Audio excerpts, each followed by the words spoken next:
सार्थ पंचदशी प्रकरण 3 पंचकोश विवेक। गुरु यो वेद निहितम गुहायाम, ह्या श्रुतीने जे गुहेमध्ये असणारे ब्रह्म सांगितले ते पंचकोशांच्या विवेकाने समजण्याजोगे आहे। ह्याकरिता आम्ही पंचकोशांचे विवेचन करून दाखवतो। शिष्य, श्रुतींनी जी गुहा सांगितली ती कोणती? गुरु, या अन्नमय स्थूल देहाच्या आत प्राण आहेत। प्राणाच्या आतल्या बाजूस मन आहे। मनाच्याही आतल्या बाजूस कर्ता म्हणजे विज्ञानमय कोश आहे। त्याच्याही आत भोक्ता म्हणजे आनंदमय कोश आहे। अशी जी अन्नमयापासून आनंदमयापर्यंत परंपरा सांगितली त्या परंपरेस गुहा असे म्हणतात। शिष्य, या प्रत्येक कोशाचे स्वरूप काय आहे ते कृपा करून सांगा। गुरु, जो देह आईबापांनी भक्षिलेले जे अन्न त्यापासून तयार झालेल्या वीर्यापासून उत्पन्न झाला तो अन्नमय कोश होय। हा कोश आत्मा म्हणता येत नाही, कारण उत्पत्तीपूर्वी व मरणानंतर त्याचा अभाव आहे। जो पदार्थ कार्य आहे तो पदार्थ नाशवंत आहे। देह हे कार्य असल्यामुळे त्याला अर्थातच नाश आहे। शिष्य, आपण सांगितलेला हेतू खरा आहे। त्या हेतूपासून जी गोष्ट आपण सिद्ध केली ती मात्र संभवत नाही, म्हणून तो हेतू अप्रयोजक आहे असे मला वाटते। कारण आपण देहाला जसे कार्यत्व लागू केले तसे माझ्या मते आत्म्यालाही कार्यत्वच येते। तेव्हा देहालाच आत्मा म्हणण्यास कोणची हरकत आहे? गुरु, आत्म्यास कार्यत्व लागू केले असता दोन दोष प्राप्त होतात। एक अकृताभ्यागम म्हणजे काही न करिता परिणाम घडणे, आणि कृतप्रणाश म्हणजे केलेल्या कर्माचा काहीच परिणाम न होता नाश होणे। या दोन्ही गोष्टी असंभवनीय आहेत।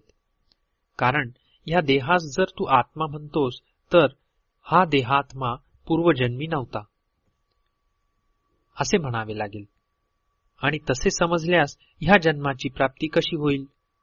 म्हणून येथे अकृताभ्यागम दोष आला। तसेच पुढील जन्मी हा देहरूप आत्मा नाही म्हटल्यास आत्ता केलेल्या पुण्यपापाचा फलभोग घेण्यास पुढे कोणी नसल्यामुळे कर्मक्षय होऊन कृतप्रणाश दोष येऊ पाहतो। ह्याकरिता आत्मा कशाचे तरी कार्य आहे, म्हणून अन्नमय कोश आत्मा नव्हे हे सिद्ध झाले। शिष्य, बरे, हा अन्नमय कोश नसेल तर नसो, परंतु प्राणमय कोशास आत्मा म्हणण्यास कोणती हरकत आहे? गुरु, अन्नमयाप्रमाणे प्राणमयालाही आत्मा म्हणता येत नाही। याचे तुला स्वरूप दाखवून नंतर अनात्मत्व सिद्ध करून दाखवितो। जो वायू देहाचे ठाई आपादमस्तक व्याप्त असून व्यान रूपाने शरीरास सामर्थ्य देतो व जो नेत्राधिक इंद्रियांचा प्रेरक आहे त्या वायूस प्राणमय कोश असे म्हणतात। ह्या कोशालाही आत्मा म्हणता येत नाही, कारण ह्याला चैतन्य म्हणजे ज्ञान मुळीच नाही, म्हणून हा जड आहे। याचकरिता काष्टपाषाणादी पदार्थास आत्मा म्हणणे जसे योग्य नाही तसे ह्या प्राणमय कोशालाही आत्मा म्हणता येत नाही। शिष्य, बरे, मनोमय कोशाला तरी आत्मा म्हणता येईल किंवा नाही? मला तर असे वाटते की मन हे प्राणाप्रमाणे जड नाही, म्हणून हेच आत्मा आहे। गुरु, त्याचेही स्वरूप तुला सांगतो, म्हणजे पूर्वोक्त दोन कोशाप्रमाणे हा कोशही आत्मा नव्हे हे तुझ्या ध्यानात येईल। जो ह्या देहाला मी मी म्हणतो व गृहादिकाला माझे माझे असे म्हणतो त्या कोशास मनोमय कोश असे म्हणतात। हाही आत्मा होऊ शकत नाही, कारण हा काम क्रोधाधिक वृत्तींचा बनला असल्यामुळे चंचल व अनियमित आहे, म्हणून ह्यास आत्मा म्हणता येत नाही। शिष्य, बरे, विज्ञानमय कोश तरी आत्मा होऊ शकेल की नाही? गुरु, त्याचेही तुला लक्षण सांगतो. जी बुद्धी चिदाभासाने युक्त होऊन सुषुप्तीत लय पावते आणि जागृतीत शरीरास नखशिखांत व्यापून राहते, तिला विज्ञानमय कोश म्हणतात. हिला विलयाधिक अवस्था असल्यामुळे आत्मा म्हणता येत नाही. शिष्य, मन आणि बुद्धी या दोनही अंतःकरणाच्याच अवस्था आहेत, तेव्हा मनोमय आणि विज्ञानमय अशा दोन कोशांची कल्पना न करिता दोन्ही मिळून एकच कोश असे का मानले नाही? गुरु, याचे कारण हेच की दोन्ही जरी अंतःकरणाचीच रूपे आहेत, तरी कर्ता आणि कारण अशी दोन रूपे दोहींची भिन्न भिन्न असल्यामुळे एकाला विज्ञानमय आणि दुसऱ्याला मनोमय असे म्हटले.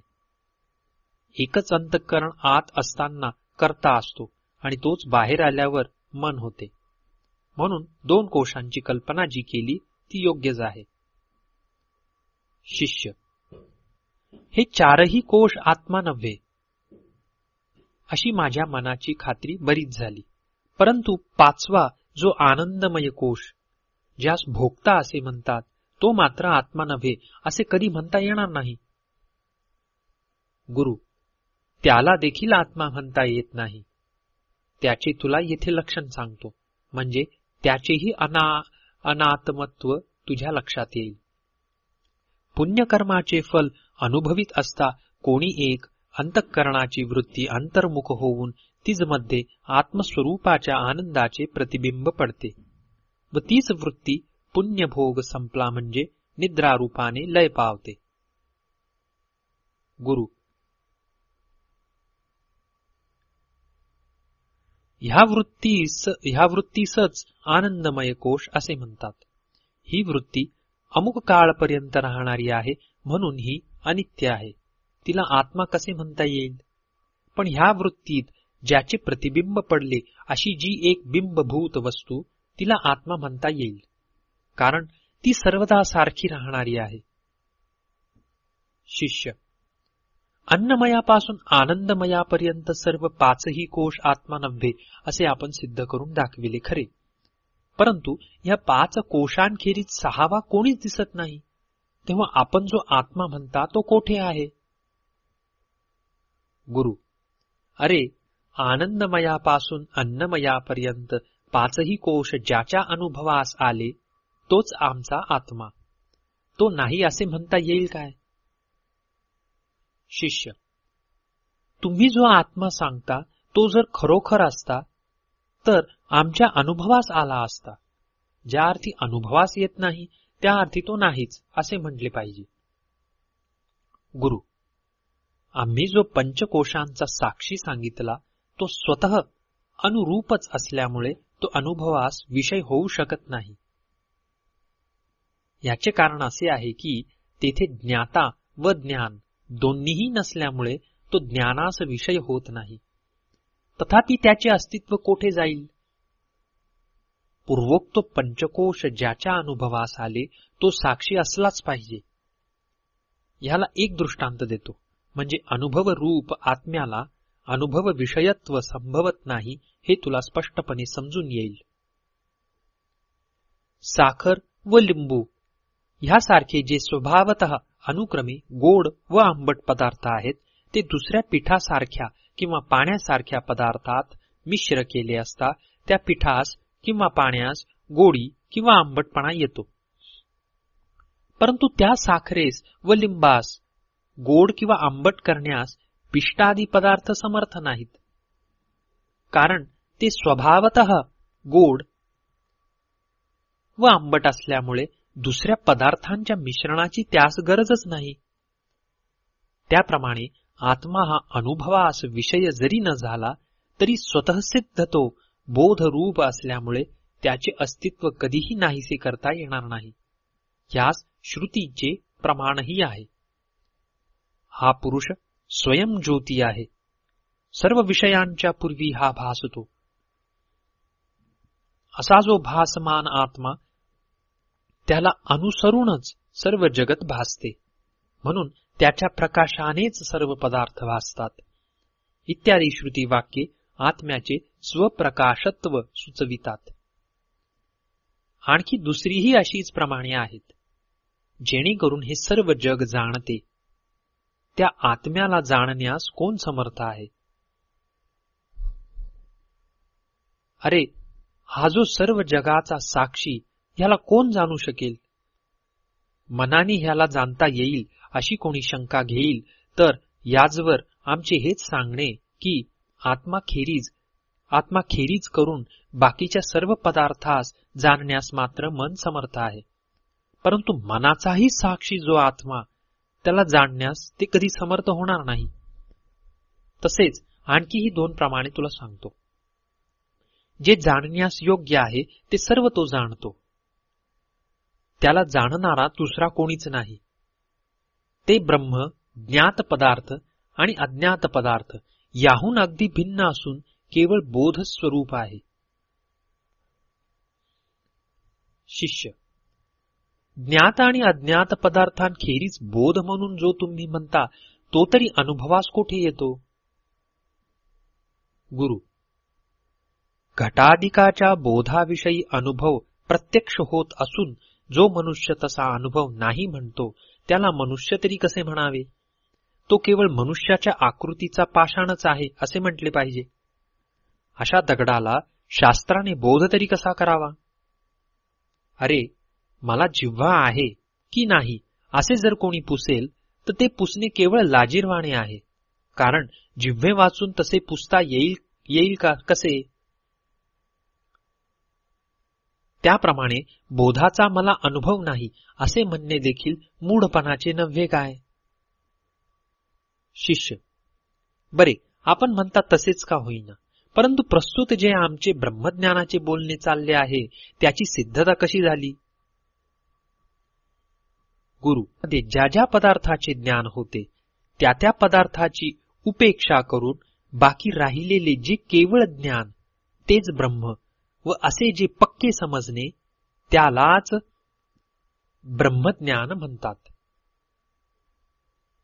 शिष्य, जर घटादी विषयांची उपेक्षा करून ब्रह्म निश्चय करिता येतो तर पंचकोश विवेक जो तुम्ही सांगितला त्याचा उपयोग काय? गुरु, त्याचा उपयोग फार आहे. नाही कसा? ब्रह्माच्या प्रत्येक रूपाच्या ज्ञाना वाचून संसार निवृत्ती होत नाही व तसे ज्ञान पंचकोशांच्या विवेका वाचून होत नाही. ह्याकरिता तो विवेक अवश्य आहे. अन्नमयादी पंचकोशांच्या बुद्धीने त्याग करून बाकी राहिलेला जो त्याचा साक्षी तोच स्वस्वरूप ब्रह्म आहे. तो जरी दिसत नाही तरी त्याचे अस्तित्व नाहीसे करिता येत नाही. म्हणून त्याला कोणाच्याही रीतीने शून्यत्व संभवत नाही. कारण स्वयं म्हणून कोणीतरी एक असलाच पाहिजे. त्याच्या अस्तित्वाविषयीच जर विवाद असेल तर तेथे प्रतिवादी कोणी व्हावे? शिष्य, आपले नास्तित्व प्रतिपादन करणाराच येथे प्रतिवादी समजावा. गुरु, आपण नाही असे भ्रांतिष्ठा वाचून कोणीही कबूल करणार नाही. म्हणूनच श्रुतीनेही असत्ववाद्यांचा निषेध केला. शिष्य, ती श्रुती कोणती? गुरु, त्या श्रुतीचा अर्थ असा की ब्रह्म नाही म्हणणारा आपणच नाही असे म्हणतो असे होते. कारण आपले स्वरूप ब्रह्मच आहे. ह्याकरिता साक्षीला जरी वेद्यत्व नसले तरी त्याचे अस्तित्व म्हणून कबूल केले पाहिजे. शिष्य, मग तर आत्मा कसा आहे तो कृपा करून सांगा. गुरु, आत्मा अमुकच प्रकारचा आहे असे सांगताच येत नाही. जो असाही नव्हे व तसाही नव्हे तोच तुझा आत्मा. कारण जो पदार्थ ज्ञानाला विषय आहे तोच पदार्थ असा किंवा तसा आहे असे सांगता येईल. परंतु आत्मा हा ज्ञानाला विषय मुळीच नाही, तेव्हा तो असा की तसा हे कसे सांगावे? शिष्य, आपल्या बोलण्याचा अभिप्राय नीट समजला नाही, तो स्पष्ट करून सांगा. गुरु. घटाधिक जे इंद्रियांना प्रत्यक्ष दिसणारे पदार्थ त्यास आम्ही अशा प्रकारचे असे म्हणतो व जे इंद्रियांआड असणारे पदार्थ त्यास आम्ही तशा प्रकारचे असे म्हणतो. आता आत्मा हा इंद्रियांचा विषयच नाही म्हणून तो असा म्हणजे ईदृश असे म्हणता येत नाही व तो स्वप्रकाश स्वसंवेद्य असल्यामुळे तो तसा म्हणजे तादृश असेही म्हणता येत नाही. ह्या कारणास्तव आत्मा ज्ञानाला विषय नसून प्रत्यक्ष आहे म्हणूनच तो स्वप्रकाश आहे व सत्यम ज्ञानमनंतम ह्या श्रुतीने जे ब्रह्माचे लक्षण सांगितले ते आत्म्यालाही लागू पडते, कारण आत्मा ही सत्स्वरूप, सत्यस्वरूप, ज्ञानस्वरूप आणि अनंत आहे असे विचारांती सिद्ध होते. शिष्य. ते कसे? गुरु. ज्याला बाध नाही तेच सत्य. आत्मा सर्व जगाच्या अभावाचा साक्षी आहे. आत्मा सर्व जगाच्या अभावाचा साक्षी आहे. त्याच्या अभावाला पाहणारा कोणीच नाही व पाहणारा वाचून तद्भाव स्वीकारणे बरोबर नाही, म्हणून आत्मवस्तूचा अभाव कधीही होत नाही असे म्हटले पाहिजे. सर्व जगाच्या अभावाचा अनुभव निद्रा, मूर्छा व समाधी ह्या अवस्थांमध्ये सर्वांस आहेच. तसा साक्षीच्या अभावाचा अनुभव घेणारा कोणीही नाही, म्हणून आत्मा हा सत्य आहे हे सिद्ध झाले. यास दृष्टांत. घरातील सर्व मूर्त पदार्थ काढून टाकले असता जसे बाकी अमूर्त आकाश राहते, त्याप्रमाणे आपणा व्यतिरिक्त जितके म्हणून देहेंद्रियाधिक मूर्त अमूर्त पदार्थ आहेत त्यांचे नेती नेती ह्या श्रुतीने निराकरण करून बाकी जो बोधरूप साक्षी राहतो तोच बाधरहित सत्य आत्मा होय. शिष्य. प्रतीतीस येणाऱ्या सर्व पदार्थांचा निषेध केला असता बाकी काहीच राहत नाही, मग बाकी जो राहतो तो आत्मा असे जे आपण म्हटले त्याचा अर्थ काय? गुरु. जे बाकी काही राहत नाही म्हणतोस तेच आमचे ब्रह्म. काही नाही म्हणणे व काही आहे म्हणणे ह्यात भाषेचा मात्र भेद आहे. एरवी वास्तविक पाहिले असता बाधरहित साक्षी चैतन्य आहेच आहे. श्रुतीमध्येही असेच सांगितले आहे. नेती नेती ह्या श्रुतीचा अर्थ असा आहे की जे जे पदार्थ बुद्ध्यादिकांस गोचर म्हणून आहेत ते ते जड असे समजून त्यांचे निराकरण करून बाकी राहिलेले साक्षी चैतन्य जे निराकरण करण्यास शक्य, जे निराकरण करण्यास अशक्य तेच ब्रह्म होय.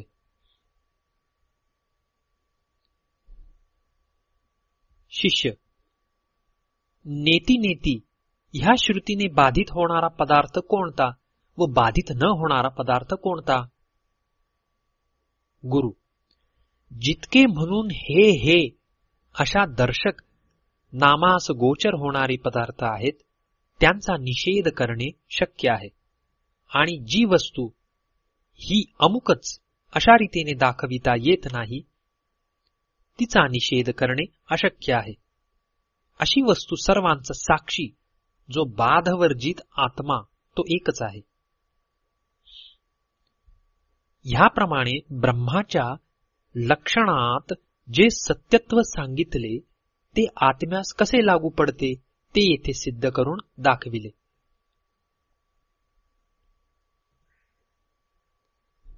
आत्म्याची ज्ञानरूपता तर स्वयमेवानुभूतित्वात इत्यादी श्लोकातील वाक्यांनी पूर्वीच सिद्ध केली आहे. शिष्य. सत्य आणि ज्ञान ही दोन लक्षणे आत्म्याची ठाई सिद्ध करून दाखविली खरी, परंतु अनंत हे लक्षण आत्म्यास लागू पडेल की नाही याचाच मला मुळी संशय आहे. गुरु, ते कसे लागू पडत नाही? अरे, ब्रह्म सर्वव्यापी असे श्रुतीत सांगितले आहे. ह्यावरून अर्थातच त्याला देश परिच्छेद नाही. ब्रह्म नित्य असे सांगितले आहे, म्हणून त्यास काल परिच्छेद नाही. आणि ब्रह्म सर्व जगाचा आत्मा असे सांगितले आहे, म्हणून त्यास वस्तू परिच्छेदही नाही. याप्रमाणे देशतः, कालतः व वस्तुतः ब्रह्मास अंत नाही असे झाले. शिष्य, देश, काल आणि वस्तू ही तिन्ही प्रत्यक्ष असून त्यांचा परिच्छेद ब्रह्मास नाही असे कसे म्हणता?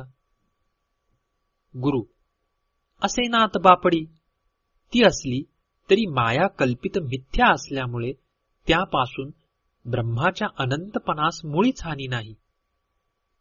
म्हणून ब्रह्म अनंत आहे असे जे म्हटले ते अगदी योग्य आहे. शिष्य, अहो, ब्रह्माला जड जगताचा परिच्छेद नाही असे म्हटले तरी चेतन रूप जे जीव आणि ईश्वर त्यांचा तरी परिच्छेद असलाच पाहिजे. मग ब्रह्म अनंत आहे हे म्हणणे कसे संभवेल? गुरु, जे सत्यादी लक्षणांनी युक्त असे ब्रह्म सांगितले तेवढे मात्र सत्य आहे. त्याचवर ईश्वरत्व आणि जीवत्व ही दोन्ही उपाधी कल्पित आहेत, म्हणून जड जगताप्रमाणे त्यापासूनही ब्रह्मास परिच्छेद होत नाही. शिष्य, त्या दोन्ही उपाधींची स्वरूपे कृपा करून सांगावी.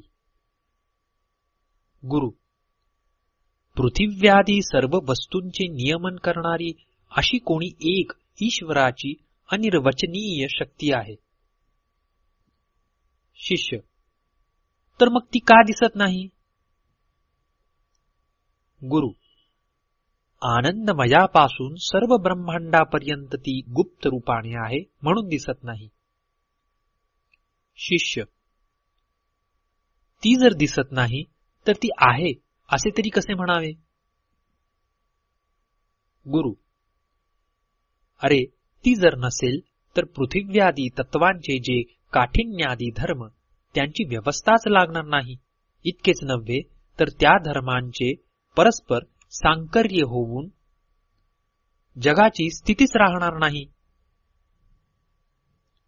शिष्य, परंतु ती जड आहे असे तुम्हीच म्हणता, मग ती जगाचे नियमन तरी कसे करील? गुरु, ती जरी जड आहे तरी तिजमध्ये ब्रह्माचे प्रतिबिंब पडल्यामुळे ती चेतनासारखी दिसते, म्हणून तिजमध्ये नियमन करण्याचे सामर्थ्यही संभवते. या शक्तीच्या उपाधीचा संयोग झाल्यामुळे ब्रह्मालाच ईश्वरपणा आला आणि पूर्वी सांगितलेल्या कोशांच्या उपाधीमुळे ब्रह्मालाच जीवपणा आला. शिष्य, अहो, पण एकाच ब्रह्माला जीवत्व आणि ईश्वरत्व हे विरुद्ध धर्म कसे आले? गुरु, जसा एकच मनुष्य पुत्राच्या विवक्षेने पिता होतो आणि नातवाच्या विवक्षेने पितामह म्हणजे आजा होतो, त्याप्रमाणे एकच ब्रह्म कोश विवक्षेने जीव होते आणि मायेच्या विवक्षेने ईश्वर होते. परंतु पुत्र आणि नातू यांची विवक्षा न घेतल्यास जसा बापही नाही व आजाही नाही, त्याप्रमाणे माया व कोश यांची विवक्षा न केली तर ईश्वरही नाही व जीवही नाही.